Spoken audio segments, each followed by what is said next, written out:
Hello, the brother and sister, all our students around the world. Today, we are going to study about redemptive history in the book of Genesis. The redemptive plan of God is a hidden mystery in the Old Testament. It is revealed through typological way until the Word became flesh and made his dwelling among us in the New Testament. This fact is revealed.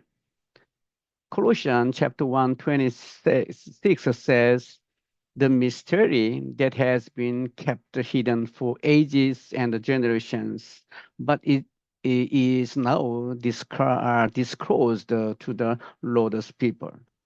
Then the Old Testament saints saw the God's plan and management uh, or the arrangement, the obscuring from distance. The New Testament saints know that understand for sure, just as the witness in First John.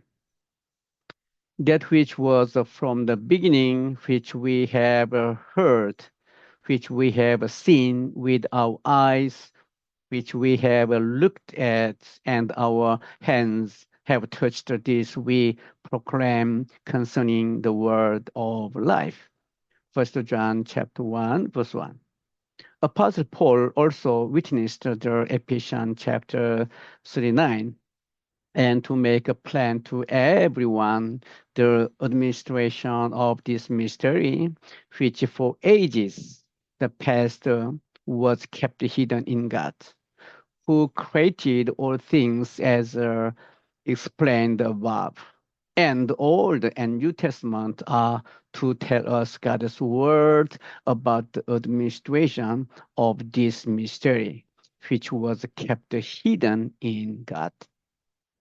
The Bible is not a book that simple collects that God's words, like a book that collects the well-known saying from famous people, but a book of God's redemptive history with one line from Genesis to Revelation saying, I am the Alpha and the Omega, the first and the last, the beginning and the end. Thus, read the book from the redemptive perspective is something to be taken for granted and sure. Read the book from a redemptive perspective is for sure God-centered. For the Bible revealed to us the administration of this mystery, which was kept hidden in God, saint through the Bible, reading, listening to the Bible explanation and the Bible study, could understand what God has done for me, could feel the love and grace of God who has done all those for me, and then learn to fear God. The core of this mystery is Jesus Christ. Lord Jesus said in John chapter 5, verse 39, you study the scripture diligently because you think that in them you have eternal life. These are the very scripture that by about Jesus. Thus, the focus of every book in the Bible is Messiah to be revealed, that is Christ.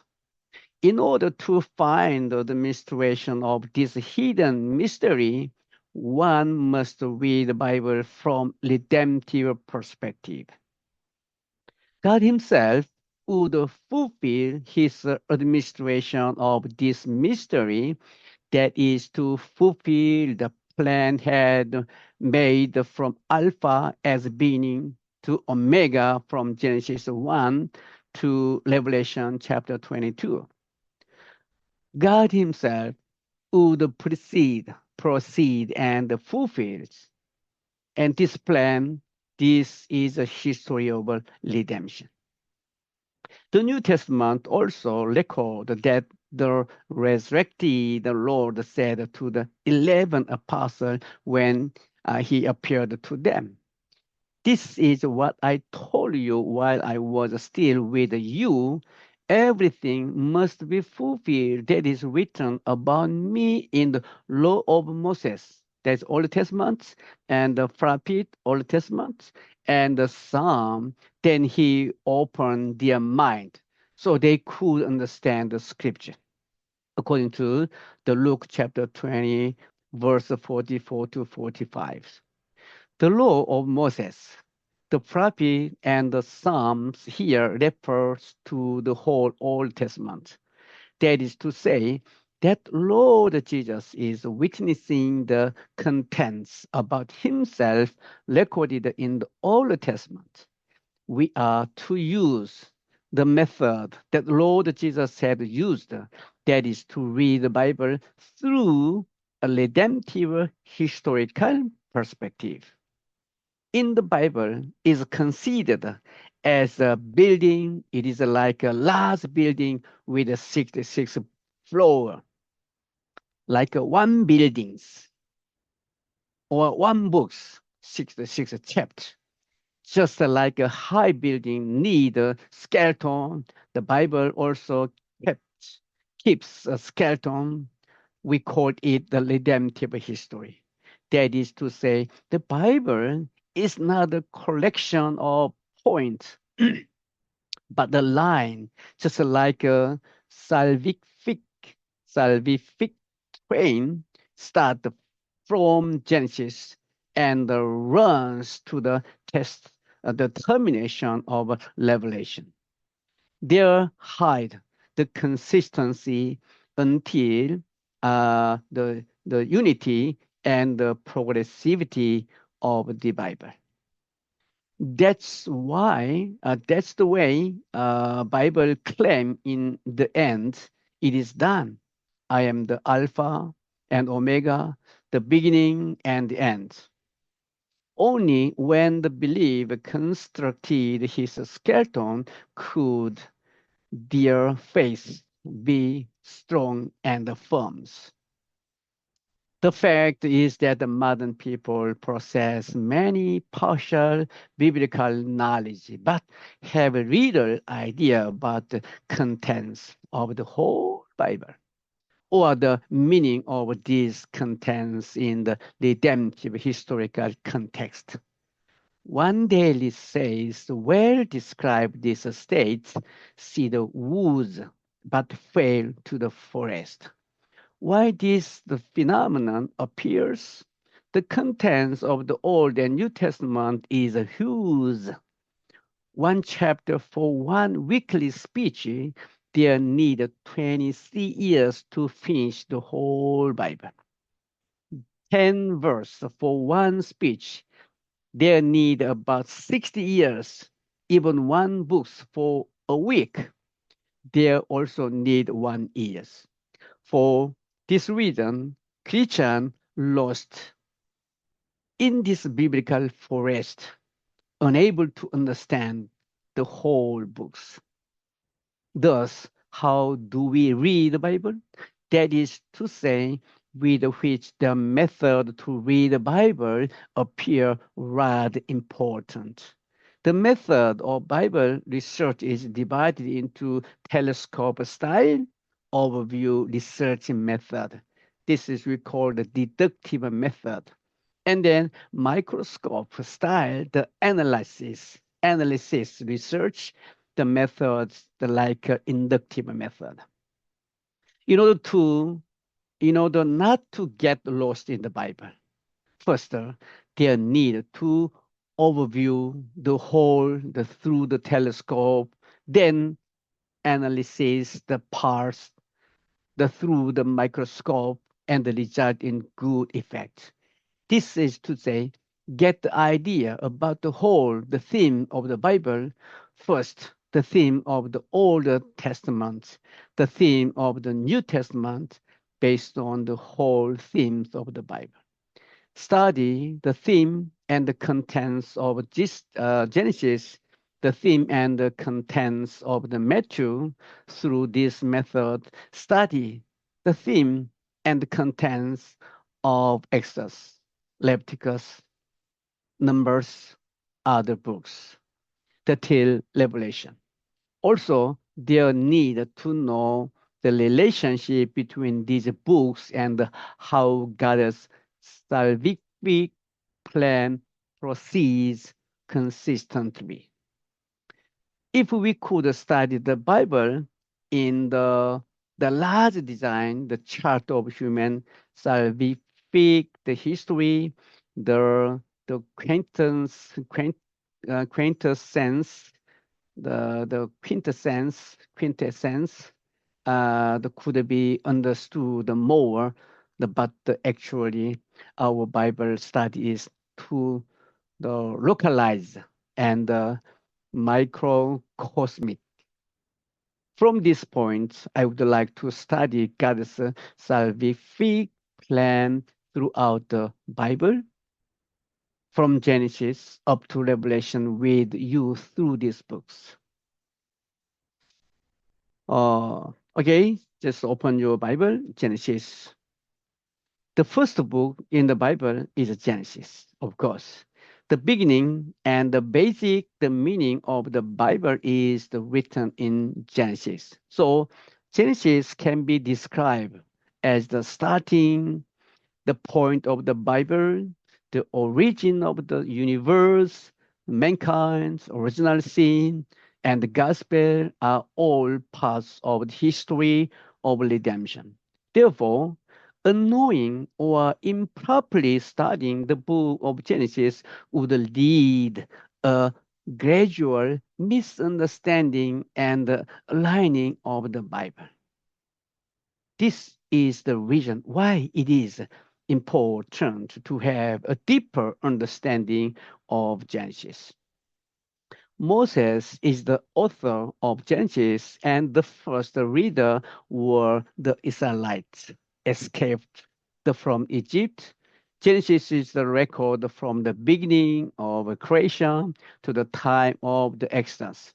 God is the one who had rescued the Israelites from the Egypt, and the same God established the covenant with Abraham, Isaac, and Jacob.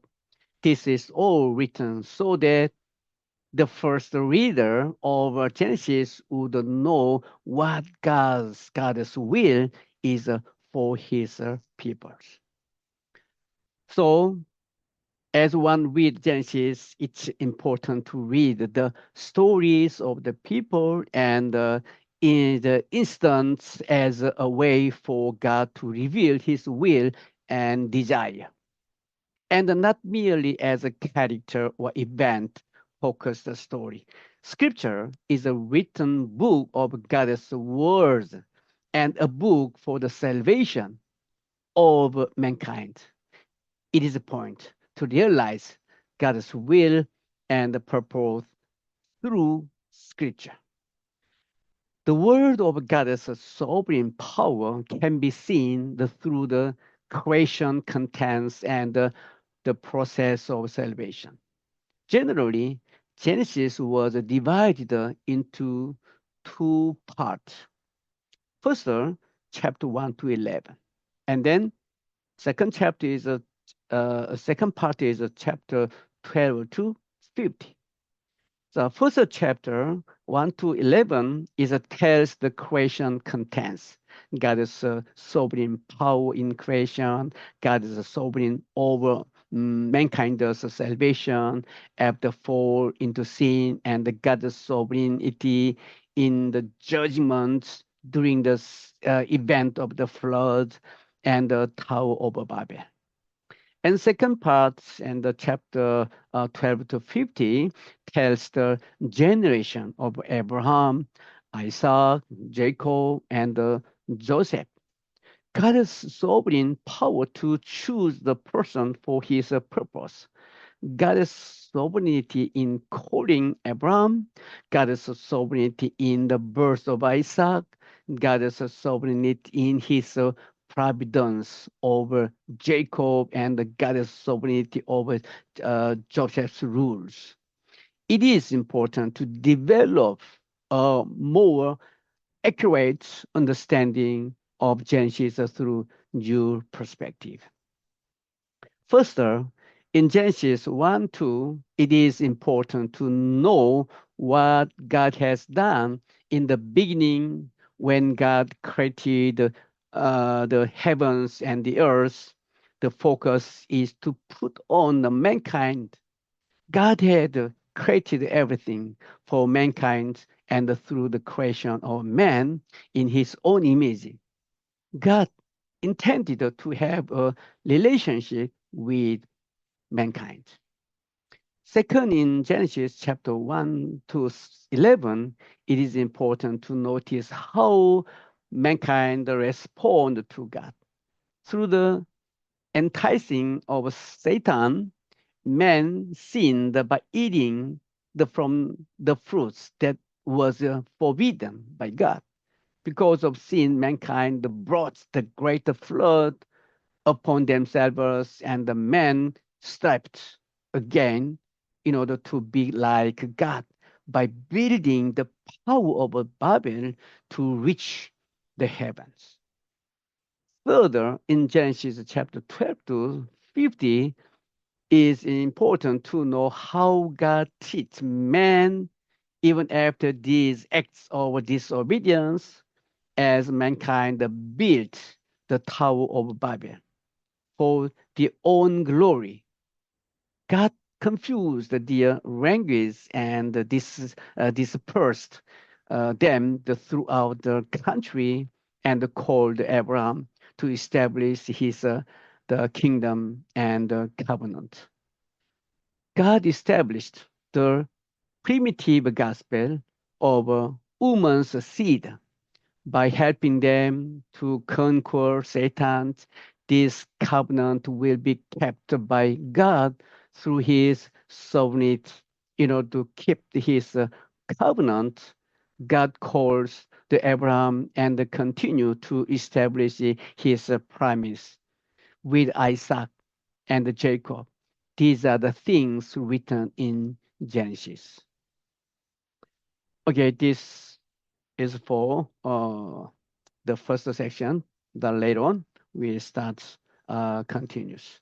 So please, we will have the 10-minute the break. Okay, so let's 10-minute break.